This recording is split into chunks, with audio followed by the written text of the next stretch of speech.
sign it. I've got 5 million now. I don't need you anymore. You were just an ATM until this day. You threw away everything, my love, my trust, Are you really going to do this? You already did this. He was more of a father to me than a husband ever was. All this for him. Richard believed in building something greater than himself. He thought he was untouchable, waving divorce papers like a trophy in our living room, boasting that his father had left him $5 million and that I was nothing more than a wallet he drained until his big payday arrived. Imagine that, being tossed aside the very week you're still mourning the man who treated you like his own daughter. But just 24 hours later, the same husband who shoved me out of the door was dialing my number in a panic, begging for help when the money he thought was his disappeared into thin air. How does a man go from celebrating his freedom to crawling back so fast? What lesson hides inside the wreckage of betrayal, greed, and arrogance? I want to hear your thoughts. Would you have signed those papers or fought back? Drop your opinions in the comments. And if stories like this hit you, don't forget to like, share, and subscribe. That's how these voices are kept alive and how stories of resilience find their way to more people who need them. My name is Claire Thompson.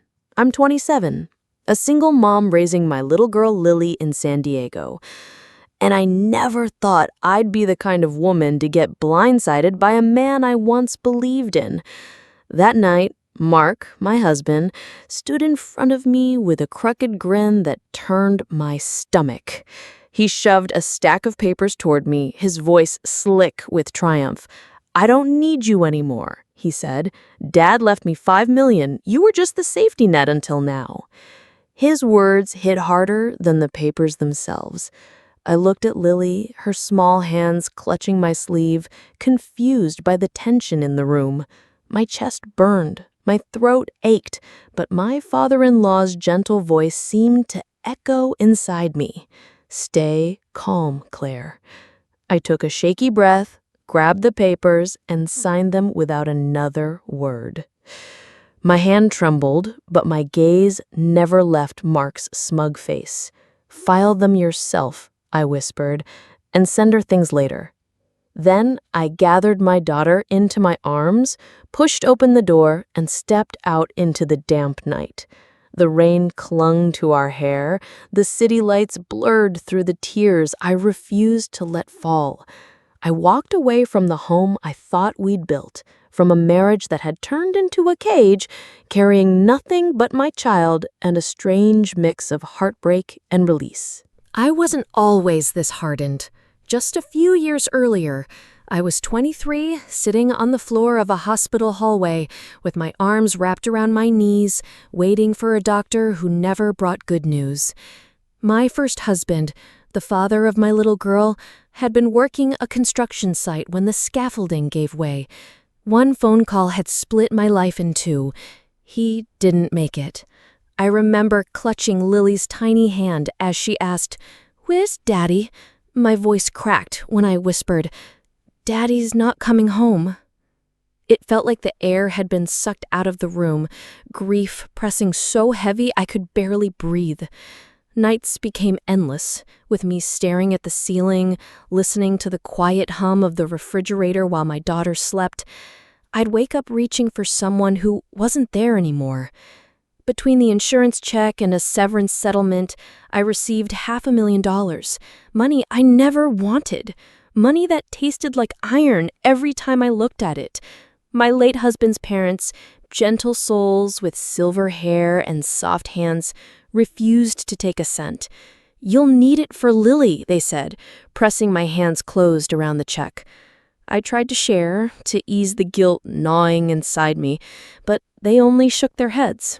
So there I was, a widow in my early 20s, sitting on a pile of cash that couldn't buy back the one thing my daughter and I had lost.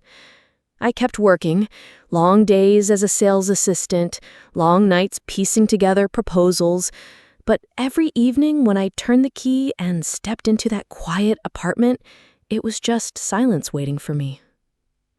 I'd poured 2 cups of coffee out of habit, setting one across the table before realizing it would stay untouched, the steam curling up into the air like a cruel reminder. Lily would toddle out in her pajamas, hair tangled, dragging her stuffed rabbit. She'd climb into my lap, tilt her head with those wide eyes and ask, "Mommy, why are you sad?" I'd force a smile, kiss her forehead, and whisper, "I'm fine, baby. Go back to bed." But once she was asleep, the mask would fall. My tears soaked into the pillow night after night. Grief wasn't loud for me. It was quiet, gnawing, invisible to the outside world. Friends urged me to move on, to enjoy life again, but I couldn't hear them. All I could hear was the echo of the man I'd loved, the father my daughter would only know through photographs. I promised myself one thing: Lily would never feel abandoned, never feel unwanted. I would fight with everything I had to give her a stable home, no matter the cost to me. That promise became my anchor, the thread that kept me moving through the fog. Even then, I didn't know the battle still waiting ahead. I didn't know how quickly loneliness can turn into vulnerability, or how a charming smile could slip past the armor of a broken heart. All I knew was that I had survived the unthinkable once, and I was determined never to let my daughter see me fall apart again. It was during one of those endless work trips that he first appeared. Mark Evans, 28, all messy hair and that boyish grin that made people believe he didn't have a care in the world. We met at a startup conference downtown San Diego. I was there, exhausted, clutching my coffee like it was the only thing keeping me upright, when he slid into the seat next to me and cracked a joke about the endless line at registration. For the first time in months, I laughed. One of those sudden laughs that slip out before you realize it. He noticed, of course. Mark had that way of locking onto people like he'd been waiting for their smile all his life. We started running into each other at networking mixers, panels, after parties. He'd always find me with some clever line or goofy impression that made me forget the weight on my shoulders. "You've got the saddest eyes in the room," he teased one night, clinking his glass against mine. I tried to shrug it off, but he didn't look away. Instead, he leaned closer and said, "Whoever made you carry that look should be ashamed." My chest tightened. Nobody had dared to point out the grief I carried. Nobody. Until him. One evening after a panel, we ended up walking along the Embarcadero. The air smelled like salt and fried food drifting from the pier. He asked about my life, and against every instinct, I told him. I told him about the accident, the nights of silence, the way my daughter sometimes asked questions I couldn't answer. He didn't flinch or change the subject. He just listened. Then, almost clumsy in the moment, he muttered, "Your husband was lucky. I'm terrible at relationships. I get dumped faster than a bad Tinder date." I burst out laughing, and for a second, the ache in my chest loosened. Weeks turned into months, and his presence became constant. He'd send memes at midnight, call just to say he was outside with tacos, or play silly games with Lily until she giggled so hard she couldn't breathe. I'll never forget the night he brought her a pink balloon twisted into the shape of a rabbit. She beamed, clutching it like it was magic. My heart softened. Seeing him with her, gentle, playful, made me think maybe I wasn't alone anymore. So when he suddenly blurted out over dinner, "Claire, why don't we just get married?" My fork froze midair. He laughed, but his eyes were dead serious. "We're not getting any younger," he added, grinning like it was the simplest solution in the world. My first instinct was to say no, but something in me hesitated. Maybe it was the way Lily adored him, or the way I caught myself smiling again after years of numbness.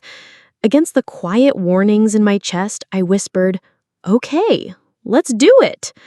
Only later, once the word yes had already escaped my lips, did Mark casually mention, "By the way, I live with my dad. He's sick. Hope that's not a deal breaker."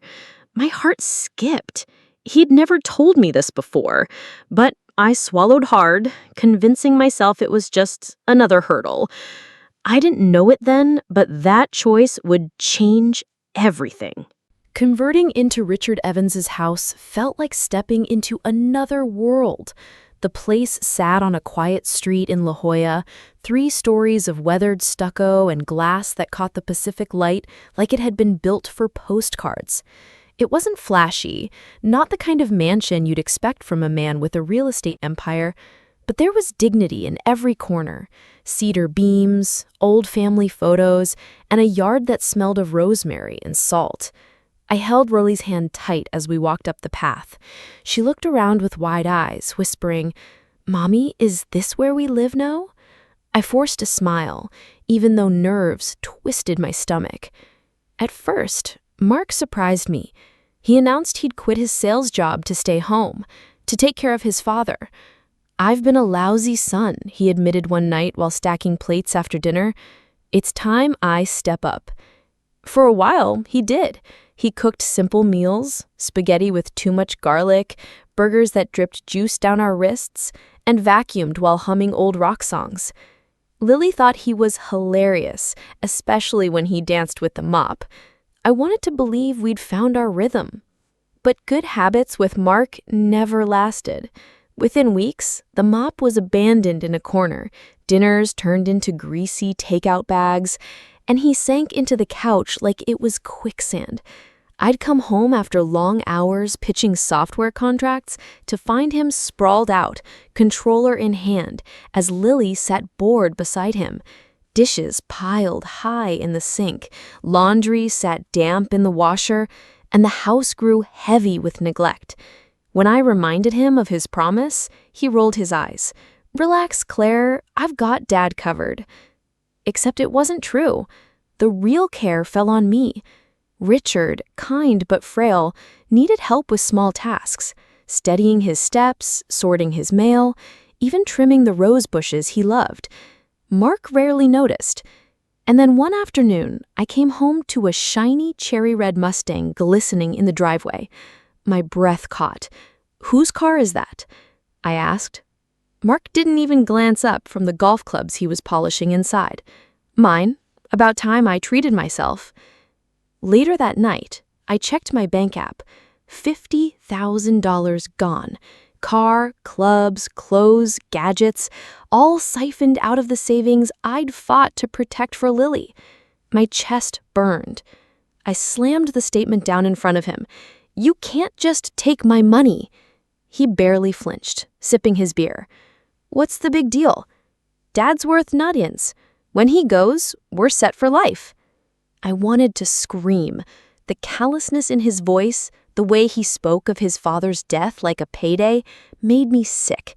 I bit down the words, glancing toward Richard's closed bedroom door, and swallowed the fury. I stayed silent for Lily's sake, for Richard's dignity. But inside, something cracked. I realized I wasn't just carrying my daughter anymore. I was carrying this whole collapsing house, and I was starting to break. Richard noticed before I said a word. One evening, after Mark stormed out complaining about dinner being too bland, Richard called me into his study. The room was lined with framed photos of ribbon cuttings, playgrounds he'd built, and a wall of books that smelled faintly of cedar. He sat in a worn leather chair, his hands trembling slightly as he poured 2 glasses of iced tea. "Claire," he said gently, "you've got a good head on your shoulders. Don't let my boy drag you down." His voice carried both pride and regret, as though he'd been waiting years to say it out loud. I wanted to deny it, to defend Mark like I always did, but the truth burned in my chest. Instead, I smiled weakly and nodded. Richard leaned forward, his eyes soft but sharp. "You're raising Lily with more strength than most women twice your age. That little girl is lucky to have you." My throat tightened at his words. No one had said that to me before. A week later, he overheard me on the phone, apologizing to a contractor about the back porch that had become unsafe. 2 days after, crews showed up, not only fixing the porch, but transforming it into a wide deck with a ramp for Richard's wheelchair. Makes it easier for me, but it's a bonus for you too, he chuckled, wheeling himself outside to test it. Lily squealed as she raced her toy cars down the ramp, her laughter ringing through the yard. My heart swelled. Richard had turned what felt like a burden into a gift for all of us. But not everyone saw it that way. Mark came home, spotted the new deck, and his face twisted with jealousy. I asked for a new TV, and Dad said no, he snapped, slamming a beer onto the counter.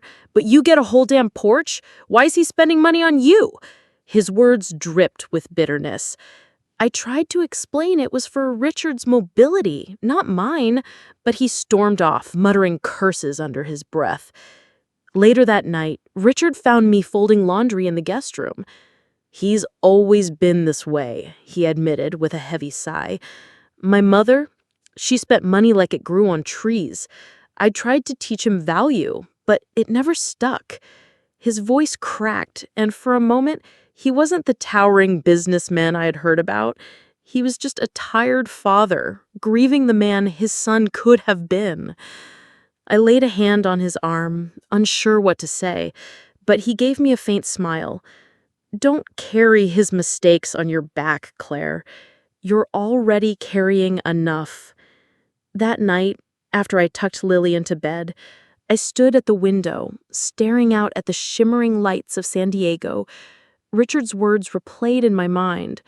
Somewhere deep inside, I knew he saw me not just as his daughter-in-law, but as the steady hand holding together everything Mark was tearing apart. And though I didn't say it then, I silently promised him I would keep holding on. For Lily, for him, for myself. One quiet afternoon, Richard asked me to sit with him in his study. Sunlight poured through the blinds, cutting lines across stacks of papers on his desk. He looked tired, older than the man who had once told me stories about turning rundown lots into community centers. His hands shook slightly as he slid a folder toward me. "Claire," he said, voice steady but low, "I need your help putting my affairs in order. Mark isn't reliable. You are." I hesitated, glancing at the thick envelope. "Are you sure?" He nodded firmly.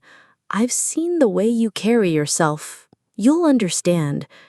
Inside were bank statements, property records, and a will that made my stomach drop. Richard leaned back, folding his hands. "Everyone thinks I've got $5 million just sitting there. Truth is, that money isn't free. Years ago, I borrowed heavily for a project that failed. That $5 million is collateral. If I don't make it long enough to pay it back, it all goes to the bank." I stared at the numbers, my pulse racing. "Does Mark know?" I whispered. Richard shook his head slowly. He never asked. He never wanted to know the truth. All he sees are dollar signs. He gave a sad smile. I wanted him to grow up, to learn responsibility. But he never did. And I don't think he ever will. I thought of Mark sprawled on the couch, wasting my savings on cars and toys, while I worked late into the night to keep food on the table. The idea that he was already waiting for his father's death to cash in made me sick. Richard reached across the desk and placed his frail hand over mine. If he ever changes, if he becomes the man I prayed he could be, give him a chance. But if he doesn't, don't waste your life trying to fix him. Let him face the consequences. That's the only way he'll learn. His words sank into me like stone. For the first time, someone gave me permission to stop carrying Mark's failures as if they were my own. Richard sighed, leaning back. "I trust you, Claire, more than my own blood. You've given Lily love, and you've given me peace in my last years. Don't think I haven't noticed." My chest tightened. Tears burned the back of my eyes, but I forced a smile. "Thank you," I whispered. That night, as I tucked Lily into bed, she hugged me tight and said, "Grandpa says you're the strongest person he knows." I kissed her forehead, holding her a little longer than usual. Behind her words, I felt Richard's quiet message. I wasn't just surviving anymore. I was being seen, valued, and entrusted with truths Mark would never understand. I didn't know when the storm would break, but I knew this. Richard's secret would change everything. And the day he was no longer here to protect me, it would fall on my shoulders to decide what to do with it. The morning Richard passed away, the house felt heavier than stone. One moment, he was sipping tea on the porch, telling Lily about the palm trees he planted when Mark was a boy. And the next, I was standing in the hallway clutching the phone, hearing the doctor's voice confirm what my heart already knew. A heart attack. Sudden. Final. I sat on the edge of Lily's bed, brushing her hair back as she stirred awake. "Grandpa's gone," I whispered. She blinked at me, confused, before burying her face in my chest. Her sobs tore through the silence like thunder. The funeral came fast. Richard's friends filled the chapel, people who remembered his community projects, his generosity, his belief in building things that lasted longer than himself. I stood there, with Lily at my side, listening to strangers talk about the man who had been more of a father to me than my own husband ever was. Every word felt like both comfort and loss, reminding me of the trust he had placed in me just days earlier. When we returned home that night, I expected grief to hang in the air. Instead, I found Mark in the living room with a grin stretched across his face. He held a stack of papers in his hand like a prize. "Claire, we need to talk," he said, eyes gleaming. For a fleeting second, I thought he might show me something tender, maybe an old letter from his father, a photograph. But then he slapped the papers on the table. "Divorce. Sign them." My chest tightened. "Now?" I asked, voice raw from crying. He leaned back in his chair, smug. "Don't act shocked. I checked Dad's accounts. 5 million, Claire. I'm set for life. I don't need you. I don't need your daughter. You were just the ATM while I waited for this." His words were cold, each one slicing deeper than the last. Lily stood frozen in the doorway, her stuffed rabbit dangling from her hand, eyes wide as if she knew everything was unraveling right in front of her. I clenched my fists so hard my nails cut into my palms. 1,000 words rose to my tongue. But I heard Richard's voice in my mind again. "Stay steady, Claire."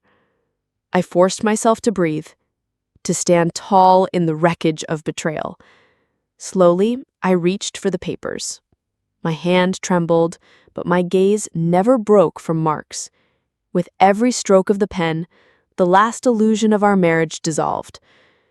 When I slid the papers back across the table, my voice was steady. "File them yourself and send my things when you're done." Mark smirked, thinking he'd won. I gathered Lily into my arms, her little body trembling against mine, and walked toward the door. The night air hit my face like a slap, but it carried a strange freedom with it. Behind me, Mark sat in his false victory, convinced his fortune had arrived. Ahead of me, the unknown stretched wide, but for the first time in years, I felt the faint stirrings of release. He thought he'd thrown me away, but he had no idea what storm was waiting for him. I checked into a small hotel downtown that night, Lily curled against me on the bed with her stuffed rabbit pressed to her chest. The city buzzed outside our window, but all I could hear was the sound of my own breathing, the quiet thud of my heart trying to make sense of what had just happened. Richard was gone. The house that we had called home was no longer ours, and Mark, my husband, had tossed us aside with nothing but a pen stroke and a smirk. I should have been shattered, but instead I felt an eerie calm, because I knew something he didn't. 24 hours later, my phone rang. Mark's name lit up the screen, and for a moment I thought about ignoring it. Curiosity won. "Hello?"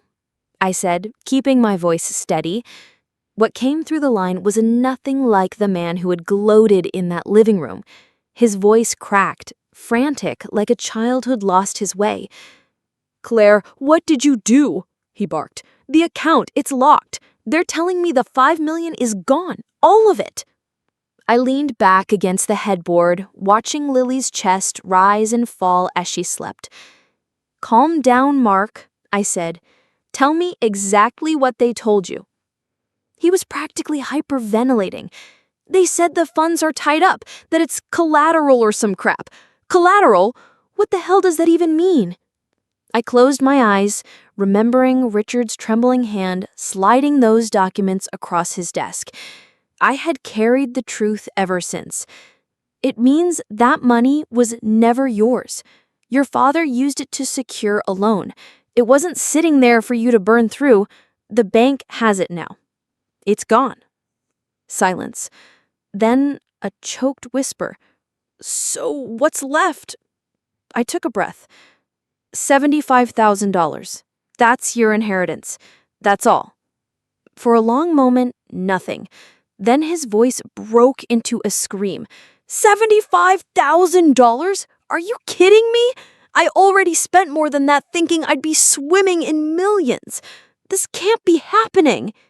His panic poured through the line, a bitter symphony of anger, regret, and disbelief. I almost laughed, but I didn't. Instead, I let the weight of my words settle. "This is exactly what your father tried to warn you about, but you never listened. You just saw dollar signs." He began to beg then, his voice cracking with desperation. "Claire, please, let's forget about the divorce. You have got savings, you've got a good job. I've got nothing. I'm 29, unemployed, and broke. Don't leave me like this." I stared out the window at the city lights glittering like promises I had yet to claim. My hand tightened around the phone, but my voice stayed calm. "You made your choices, Mark. You don't get to lean on me anymore. Figure it out yourself." I hung up, my heart pounding, but lighter than it had been in years. For once, the chains were gone. Mark had built his whole future on a fantasy, and it had crumbled beneath him. But me? I still had Lily, and I still had the strength Richard believed in. A few days later, I sat at the small desk in my hotel room, sifting through job emails while Lily colored quietly on the bed. The phone rang again, but this time it wasn't Mark. It was Richard's attorney. His calm, precise voice cut through the noise of my restless mind. "Claire, there's something you need to know. Your father-in-law left behind a separate trust, not tied to Mark or the estate. It was meant for you." My chest tightened. "For me?" I asked, half expecting to hear a mistake. He cleared his throat. "Yes, $20 million. He wanted it in your name alone." The room spun.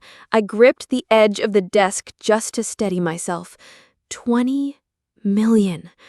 My hands shook as he explained the terms, how Richard had planned this carefully, how he had written in his own hand, "She carried the weight my son could not. This is my way of saying I'm sorry. Don't waste your life trying to fix him. Use this to build your own." When I hung up, I pressed the letter he'd left to my chest, tears spilling hot and fast. Lily looked up from her drawings, tilting her head. "Mommy, why are you crying?" I pulled her into my lap, kissing her tangled hair. "Because Grandpa loved us more than we even knew." She smiled, wide and innocent, and said, "He told me you're the strongest person he ever met." The words broke me open. That night, Mark showed up outside the hotel, pounding on the door until I let him in. His face was pale, his eyes bloodshot, like a man watching the walls close in. "Claire, I'm sorry," he stammered. "I messed up. Let's start over. We can figure this out together. His voice cracked, and for a fleeting second, I saw the scared boy behind the arrogance. But then I remembered Richard's words, "Don't waste your life trying to fix him." I stood tall, Lily clutching my leg, and answered quietly, "You had everything, my trust, my savings, my love, and you threw it away. This is your lesson, not mine." His expression shifted from pleading to bitter in an instant. "You think you're better than me now?" he spat. "You won't last without me." But his words had no power anymore. In the weeks that followed, the checks arrived, $20 million transferred into an account with my name on it. I didn't run out to buy luxury cars or mansions. Instead, I sat with Lily on the balcony of our new condo overlooking the San Diego skyline, letting the ocean breeze wash over us. I felt peace, not greed. Richard hadn't just left me money, he left me freedom, validation, and a second chance at life. Mark disappeared into the background, rumors swirling that he was working odd jobs, chasing quick schemes, still searching for shortcuts. I didn't wish him harm, but I also didn't waste another tear. Because while he was drowning in regret, I was learning to breathe again. The first morning in our new condo, I stepped out onto the balcony with Lily still half asleep in her pajamas. The Pacific stretched wide and endless, the sun painting the water in shades of gold. I wrapped my arm around her small shoulders, and for the first time in years, I felt no weight pressing down on me, no dread waiting at the bottom of the stairs, no fear of opening my bank account, no husband treating me like an inconvenience, just peace, fragile but real. Mark still called sometimes. His voice had changed, stripped of arrogance, replaced by a desperation that almost sounded foreign. "Claire, please," he begged one night. "I've got nothing. I can't even pay rent. Let me come back. We can make this work." I listened in silence, then answered with the calm certainty I had earned. "You had your chance. You made your choices. Now you live with them." I hung up before he could say more. I didn't need to hear his apologies anymore. They weren't for me, they were for himself. Instead of looking back, I built forward. I met with financial advisors who spoke to me like an equal, not a burden. I enrolled Lily in a better school, one with art programs that made her eyes light up. We decorated her room together, plastering the walls with stars and planets because she decided she wanted to be an astronaut. I laughed as she taped paper rockets to the window, whispering, "Now the moon can see me when I sleep." At night, I read Richard's letter again, the one where he had written, "You carried the weight my son could not. Use this to build your own life." His handwriting was shaky, but the meaning was clear. This was not just money. It was trust. It was a reminder that I had value far beyond what Mark had tried to strip from me.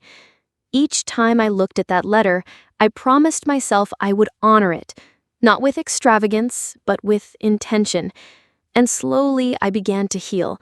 I laughed more freely. I worked with sharper focus. I let myself imagine a future where love might not mean sacrifice, where Lily could grow up watching her mother thrive instead of just survive. The scars were still there, but they no longer defined me. They had become proof of what I had endured and what I had overcome. So if you're listening now, wondering what lesson to take from all this, hear this. Don't ever let someone convince you that your worth depends on their wealth, their approval, or their promises.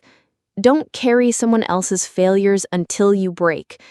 Walk away when you need to, even if it scares you, because sometimes freedom is the only way to truly live. And if my story moved you, if you believe every woman and every child deserves a life free of chains, then let your voice join mine. Like this video, share it so others can hear it, and subscribe to follow more stories of strength and survival. Because sometimes the darkest betrayals are just the beginning of our brightest chapters.